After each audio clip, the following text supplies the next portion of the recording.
শুক্তো রান্নার জন্য আমি এখানে পাঁচমেশালি সবজি কেটে রেখে দিয়েছি এবং একটা ছোট্ট বাটিতে পোস্ত বাটা, সর্ষে বাটা সেটাকে দুধ দিয়ে ভিজিয়ে রেখে দিয়েছি এবং একটা কড়াইতে 1 চামচ রাঁধুনি, 1 চামচ মৌরি হালকা করে লাল লাল করে ভেজে, যাতে পুড়ে না যায় সামান্য লাল করে ভেজে এটা গুঁড়ো করে রেখে দিয়েছি।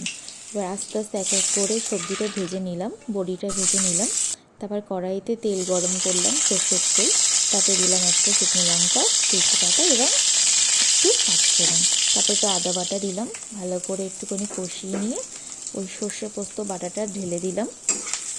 ভালো করে হালকা হালকা করে কষিয়ে নিয়ে তারপরে তাতে দিয়ে দিতে হবে একটু নুন এবং সবজিটা, ভাজা সবজিগুলো রাখাটা ভালো করে কষালাম।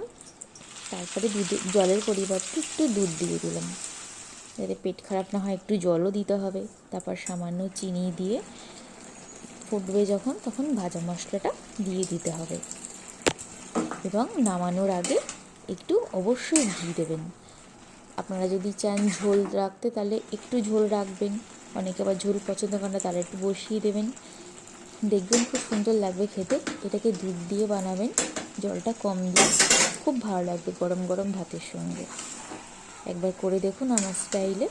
যদি ভিডিওটা ভালো লেগে থাকে তবে একটা লাইক, সাবস্ক্রাইব অবশ্যই করবেন এবং একটু শেয়ার করে দেবেন প্লিজ।